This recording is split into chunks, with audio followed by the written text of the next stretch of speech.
Future Sense is a podcast edited from the radio show of the same name, broadcast on Bay FM in Byron Bay, Australia at bayfm.org. Hosted by Nick Jeans and well-known international futurist Steve McDonald, Future Sense provides a fresh, deep analysis of global trends and emergent technologies. How can we identify the layers of growth, personally, socially, and globally? What are the signs missed, the truths being denied? Science, history, politics, psychology, ancient civilizations, alien contact, the new psychedelic revolution, cryptocurrency and other disruptive and distributed technologies, and much more. This is Future Sense. And good morning to you here. You're tuned to BFM 99.9 here on the easternmost point of Australia. You're tuned now to Future Sense with myself, Nick Jeans, and my co-host, Steve McDonald, futurist. Good morning, Nick. How are you? I'm well, thank you. That's good. We're going to be talking about, as usual, a couple of major topics today, and starting off again with an update on the coronavirus. Yeah, it continues to create a lot of news and have a growing impact, both from a health perspective and also from an economic perspective. So we'll just give an update on that. Yeah. And also we've become very interested in the concept of moral outrage, of which there is much, both in terms of individual and action, people taking action against the many issues that we have on this planet at the moment, but also in social media, of course, and the whole notion of moral outrage as opposed to anger, even a difference there. Interesting topic, I find. It is. What's it all about? Why are people so upset, and why is there so much emotional expression going on? And as we say, moral outrage, it seems to be growing, doesn't it? It does indeed. And, you know, it has an effect. Some researchers said and claimed that moral outrage itself is actually a part of the moral evolution of humanity. In fact, that we need that sort of compulsion to move forward by actually complaining loudly about what we see as a transgression of our value systems. Yeah, so we'll have a look at that. We'll have a look at human evolution and how moral outrage might be related to the fact that we're shifting values at the moment, and we'll try not to complain too much. You're tuned to Future Sense with Nick Jeans and Steve McDonald. Engage, emerge, activate, and spiral up. You are tuned to Future Sense here with Steve McDonald and myself, Nick Jeans, through till 11 o'clock this morning, and tuning in all around the world. Thanks for listening if you're listening live here in the Shire or nearby, or possibly online on bayfm.org, or a day or two after, or sometime in the future here, listening to the podcast, which you can find on futuresense.it or through your favourite podcast platform. And you can also text in, as you probably know, 0437341119, 0437341119, and engage with us directly of what we are talking about. The coronavirus has now been, when people are talking about pandemic, it's not a pandemic yet because it hasn't reached the continent of South America, but it has reached pretty well all the other continents in the world. And as you may already know, South Korea, Iran, and Italy are the latest countries which are in some sort of lockdown mode, with cases increasing. In Italy, for example, a third person has been infected with the coronavirus, who has been infected has died in Italy. A regional official said there's 130 cases in the north of the country, and clearly we are on a bit of an edge here with the coronavirus. Yeah, Italy seems to be more of a hotspot than most other countries around the world. Still, by and far, the majority of people infected with the virus are within China. And China seems to have done a good job of containing it, along with other countries, of course, that have restricted travel to and from China or put people into quarantine. We have 70,000 or so cases in China. That's a lot to contain, so they are doing a fairly good job, one could argue. Let's hope so. Yeah, that's right. I'm just looking at a very recent report from an hour ago posted on Al Jazeera about the latest figures. They're talking about Iran reporting 43 infections and 8 deaths, which is an unusually high number of deaths 20%. If there's only 43 infections there. But a recent radio report I listened to this morning suggested that Iran may have been underreporting. Not revealing all of their cases. But Turkey, Pakistan and Armenia have closed their borders with Iran as a result of that report. And Afghanistan has introduced travel restrictions. And this page I'm looking at aljazeera.com has a great global map, and I'll post a link to this site after the show, just showing countries that have reported cases now. And as you say, it is mostly in China, but we've got Japan, Thailand, Vietnam, India, and Russia. Russia, only 2 cases. Iran, as I mentioned, 1 in Egypt, a few scattered through Europe, 13 in the UK now, 16 in Germany, 12 in France, 2 in Spain, quite a lot in Italy, unusually, 144, 9 in Canada, 35 in the US, 22 here in Australia, and a couple of other small countries on the map as well that you can have a look at when I post a link later on. Pakistan has also closed its border with Iran, it's pretty clear that everybody's in lockdown and a lot of fear, and we're going to be talking about fear today as part of this equation anyway. We are indeed. A senior hospital director from Wuhan, who was one of the earliest doctors to report the disease, has died. And Chinese tech giants are deploying tracking maps. Yeah, that's fascinating. How are they actually doing that? That's a pretty interesting thing, isn't it? Yeah, so they're available on Tencent Maps, WeChat, and several other online platforms such as Qihoo 360 and Sogu.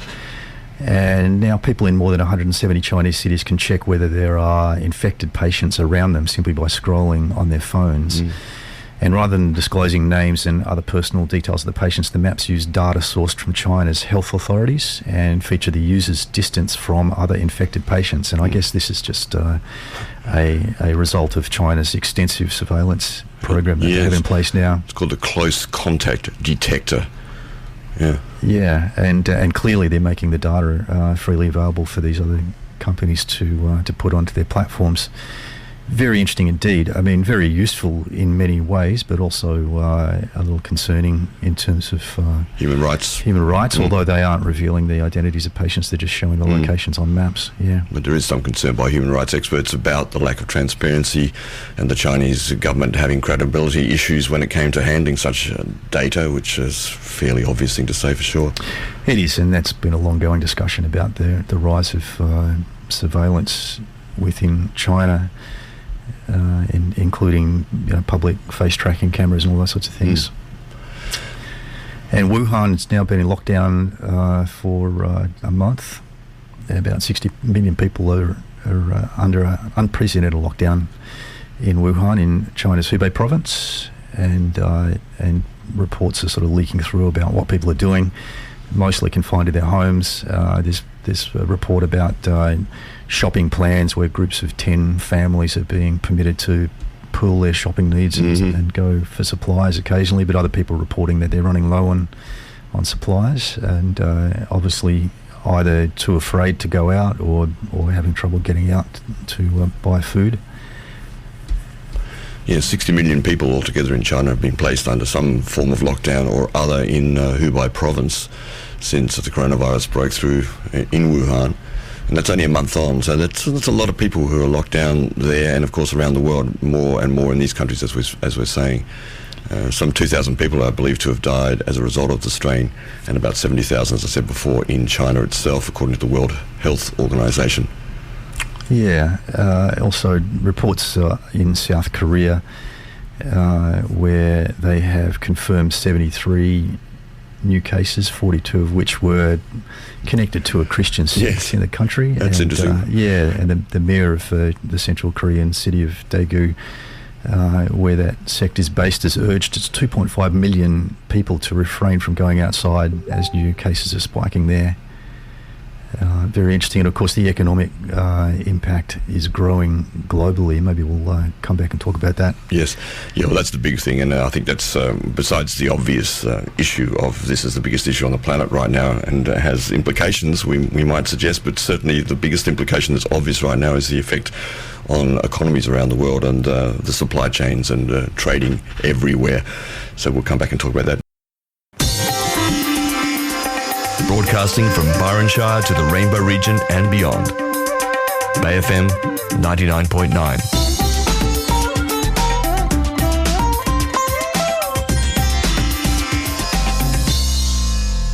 to tune to Future Sense here on Bay FM 99.9 or via the web, bayfm.org, or in the podcasts, which are edited in within 24 hours, usually each week. And we do take out the great music we play and also the various announcements, so you get some tight little couple of segments of half an hour or more for your listening pleasure. And thanks to all of you out there in the world who are listening to this podcast. I was just in Melbourne just quickly over the weekend and Friday, waiting for a couple of our associates down there who've been on the show before, Ross Hill in particular, and was sitting in a cafe in Collingwood, and a woman walks in and said, "Oh, Nick Jeans." And I was like, "Yeah, who are you?" And she said, "Oh, Aurora, da-da-da-da." And suddenly she said, "I love your podcast. Future Sense is the best thing on the radio and best thing I listen to." It was fantastic. And there I was in Melbourne, completely out of the blue. So we're sort of seeping into people's consciousness out there. What lovely news. What lovely news. Thanks for all the support Indeed. out there.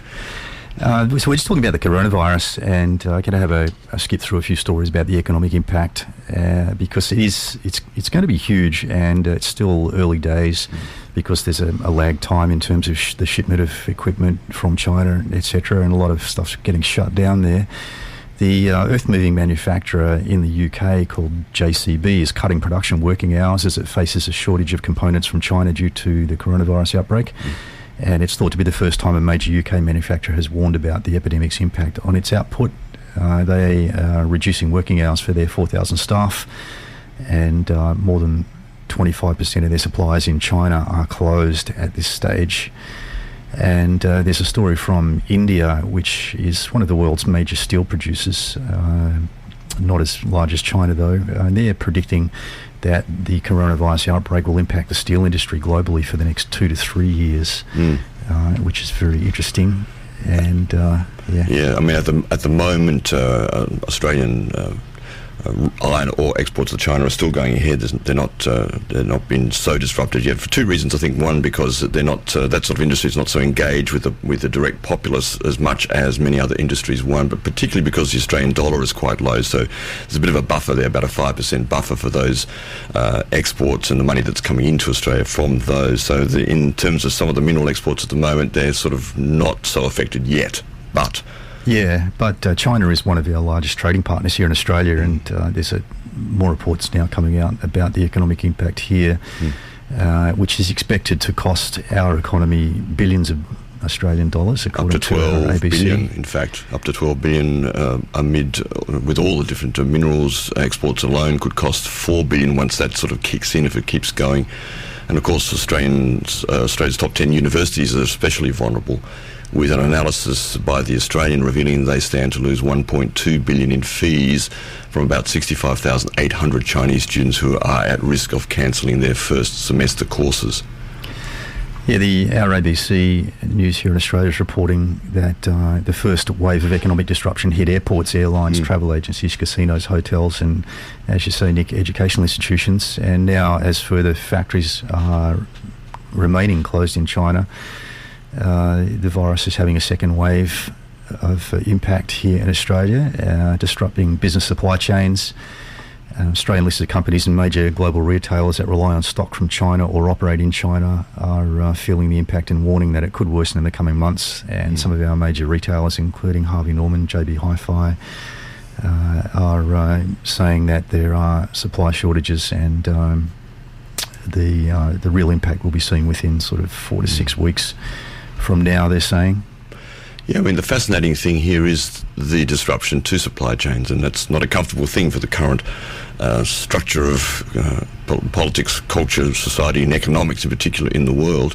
What do we think about that? I mean, it's fascinating how that's shaping up to influence the direction of everything potentially on the planet in terms of having to pull back locally to a more resilient local economy, perhaps. It is very interesting, yeah, and let's not forget that the US and China are engaged in a trade war which continues, and things like this, there's a lot to learn from in terms of understanding how interconnected the world is and how we really rely on each other quite a lot. And, you know, ideas that we can have these trade wars and not get impacted by them ourselves are simply false, and hopefully we'll learn a lot from this experience and without getting hurt too much. Yeah, Apple Australia has has talked about the extended 42 retail closures of their stores in China until February the 15th. Well, that's already passed, but nevertheless, I think that's a little bit older, this thing. I wonder if that's still going on. But basically, it's touching into every industry, really, in one way or the other. Yeah, and things that you wouldn't expect. For example, there's a report here saying that it's estimated to cost the tourism industry in Western Australia about $250 million, and a story specifically about a beekeeper who relies a lot on the tourist trade to sell his honey and just hasn't got the people coming through with the restrictions on travel from China at the moment. And also there's a small fishing village that relies on trade with China for its lobsters. Yes. Port Macdonald, it's called, in South Australia. South Australia. Yeah, and they are stockpiling their lobsters, live lobsters at the moment. They've got in this story, it says they've got about $500,000 worth of lobsters swimming in tanks there at the moment with nowhere to send them. So one would expect that the lobster price might be coming down in Australia at the moment. Good time to get your lobster, folks, if you're not a vegan, of course. Yeah. And of course, Chinese economy accounts for 16% of the global economy. And in the wake of the coronavirus outbreak so far, oil prices have tumbled. International travel to and from China, obviously, as we know, has drastically fallen, and multinational companies have scaled back operations there. And this report from the ABC also talks about China, of course, already drowning in debt, with the Institute of International Finance saying the rising superpower's debt topped 300% of its GDP in 2019. As you said before, the trade war between China and the US, all this factors into a very shaky time for the Chinese economy through this. And, many people could say many things about that. Yeah, that's right. And China's in a very, very difficult position where it's got to decide whether to continue the lockdown that it's created, which is having a massive impact on its economy, and I guess tossing up the financial cost versus the potential health cost once they loosen the lockdown. Here in Australia, the federal government has extended its coronavirus travel ban for another week through to February the 29th. And at the moment, any foreign nationals who are coming in who've been to mainland China are not being allowed into Australia for 14 days from the time they left China. And any Australian citizens and permanent residents are able to enter Australia, but they need to isolate themselves for a fortnight once they get here. It's actually good that there is a February the 29th this year. Exactly, yeah. Got that right. Maybe let's take a break and we'll come back, and there's still a bit of sketchy information going on in the background about potential espionage and those sorts of things that we'll cover. Some interesting threads that don't quite tie up together and yet seem to point to something there. We'll come back after this track here. On Bay FM, you're tuned to Future Sense with Steve McDonald and Nick Jeans through till 11 o'clock this morning. It's 9:34 here on Bay FM. You're resonating right now on Future Sense with Steve McDonald and Nick Jeans. You're tuned to Future Sense here on Bay FM and on the net via podcast or wherever you're listening. Hello to you out there. You can tune in and you can also text in if you're listening live on 0437341119. And a quick hello to Texas, to our good friends in Austin there, the Texan elf Mitch Schultz, and to Whitney, the wise, who's also listening in from over there. G'day to you. Yeah, and just hope you're coming back soon. Exactly. Yeah, we just finished on our coronavirus update this week, and as well as the well-known health and economic impact, there's some strange reports that have been going on and seem to be being buried by the mainstream media. One that we mentioned on the show a couple of weeks ago was about a Chinese scientist who had been working at the Canadian National Microbiology Laboratory in Winnipeg and allegedly involved in helping the Wuhan Chinese virus lab upgrade their security there to a P4 standard, and their security had been criticised in the past with concerns that viruses could escape from the lab in Wuhan, but we don't have any confirmed information to suggest that the coronavirus did escape from there. However, it's interesting to note these stories and wonder whether at some time in the future these different threads might be woven together with further information. So I came across an article written in August last year called "Weaponizing Medicine: China's Latest Theft, a Potential Biological Weapon." And this is reported on a website called news.clearancejobs.com. And it's a website about job search and jobs for people who work in the US, it appears, and are seeking jobs requiring security clearances such as intelligence or military jobs. The article is actually written by a former CIA agent who, according to his bio, spent 30 plus years with the CIA and now is a freelancer and an author. And in this article, which was written on August the 15th, so it's interesting because it was written before this outbreak happened and before the other stories hit the media, and it's talking about the Chinese scientist from the NML laboratory in Winnipeg being dismissed. We reported previously that we saw a mainstream media article saying that a scientist was under investigation, but we didn't have any detail around that.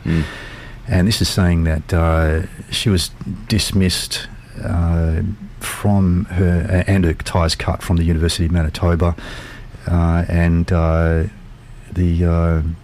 the person is recognised globally as one of the leading researchers on infectious diseases and credited with being instrumental in creating a new drug for treating the Ebola virus. And despite her accomplishments, the CBC reports that her and her husband and her students were forcibly dispatched from the facility on July 5th last year. I believe she went straight to Wuhan too, I think. After she had allegedly been travelling backwards and forwards to Wuhan and involved with helping them upgrade the security at the lab there. The Royal Canadian Mounted Police, according to this story I'm reading here, are investigating the sharing of the Ebola virus as well as a second pathogen called a Henipavirus, which in real life kills 100% of those infected. And while the lab in Canada claims it's normal to share these viruses between labs globally as part of their global research program, the potential transfer of knowledge, obviously, according to this author, may be advancing the Chinese biological weapons program. Yes. Well, you came up with another piece which is from a month ago, and it's interesting because there's not a lot of other information out here. This is from CNN, in fact, and a Harvard professor who is among 3 charged with lying about Chinese government ties. 2 other Chinese nationals with him were federally indicted in 3 separate cases for allegedly lying to the US about that. And they're reporting that it highlights the ongoing threat posed by China using non-traditional collectors like academics and researchers to steal American research and technology, in particular in these areas of biology. The complaint alleges that Lieber had lied about his affiliation with the Wuhan University of Technology, WUT, right there in Wuhan in China, and a contract he had with a Chinese talent recruitment plan, as you're saying about recruitment and job search there, to attract high-level scientists to the country. And some of his associates, one chap called, what's his name here, Yang King Ye, a 29-year-old Chinese national, was charged with visa fraud, making false statements, conspiracy, and being an unregistered agent. But more than that, also of taking some biological material out of China, out of the US to China.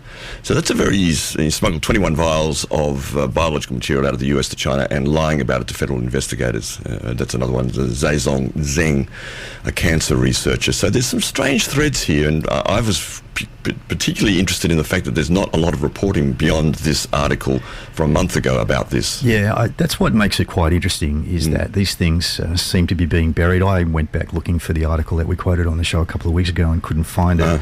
And I also noted another article which was published in our ABC News here in Australia, which initially quoted very specific figures about the SARS virus casualties, and since then those specific figures have been removed from the article for whatever reason.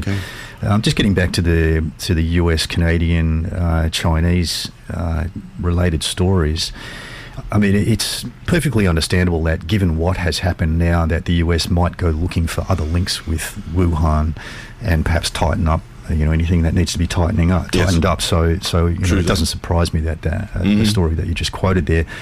One thing that is quite unusual and interesting, though, is that a Canadian scientist has died in Kenya. Unclear circumstances in Kenya. This story is from February the 6th. His name was Frank Plummer, and he was formerly the head of the NML laboratory in Winnipeg. And he was in Kenya. This is the 1P4 laboratory in Canada, isn't it? That was related to the previous connection with Wuhan that we spoke about. Yeah, so this Mr. Plummer, 67 years old, was in Kenya where he was a keynote speaker at an annual meeting of the University of Nairobi's Collaborative Centre for Research and Training in HIV, AIDS, STIs. He helped set up that, Dr. Gelman, who helped set up that meeting, said Plummer collapsed and was taken to hospital in Nairobi where he was pronounced dead on arrival, and no confirmed cause of death has been released. He was born and raised in Winnipeg, where he headed up Canada's National Microbiology Lab for several years, and he had helped identify a lot of the key factors involved in HIV transmission in the early days. And he also had, I'm just finding my place in the article here. There was a report by CBC about his death in Kenya, and but no mention of the link to the lab in Winnipeg where the Chinese person was expelled. So very mysterious circumstances, and again, there are no clear links here. There's no definitive evidence pointing to any kind of connection with the release of the coronavirus, but just unusual that these links are showing up, and they're not showing up in the mainstream media mostly. And there are, you can go to, of course, fact check websites, some of which are dubious anyway, so it's hard to know whether the fact check websites need to be fact checked themselves. Yeah. But factcheck.org, which we're a bit suspicious of anyway, has said with regard to Charles Lieber, the guy from Harvard University, the professor, that no link between the Harvard scientist Charles Lieber and coronavirus can be found. So that's what they say. Nevertheless, it sounds somewhat a little bit suspicious. Yeah, it kind of points to the fact that there may be something going on in the background there. I mean, the sharing of viruses between Canada and the lab in Wuhan, the involvement of Chinese scientists who are now alleged to have stolen viruses from Canada and taken them to Wuhan, and then the unexplained death of this Canadian scientist who has connections to the Winnipeg lab in Africa. In fact, the US government, in a report from a couple of weeks ago, isn't prosecuting Charles Lieber because he's a world-renowned inorganic chemist at Harvard University, says the US attorney, who last week drew headlines by charging Lieber with making false statements about his ties to Chinese research institutions. Nor does the Department of Justice think for 1 minute that Lieber is a spy. But that doesn't necessarily mean anything. Glad they cleared that up then. Yeah, absolutely. That's what I was thinking. Anyway, maybe we'll see in time. Maybe more information will come out and explain whether these things are related or not. Indeed. That's our coronavirus wrap-up for this week. We're going to have a bit of a rant about moral outrage next. Yeah, let's go for it. Let's get angry. And you can, of course, join the conversation, as I said, on 0437341119. Do you have moral outrage? What do you consider about that? How do you define that? We'll be talking about some very interesting studies about the nature of moral outrage. You've been listening to Future Sense, a podcast edited from the radio show of the same name, broadcast on Bay FM in Byron Bay, Australia, at bayfm.org. Future Sense is available on iTunes and SoundCloud. The future is here now. It's just not evenly distributed.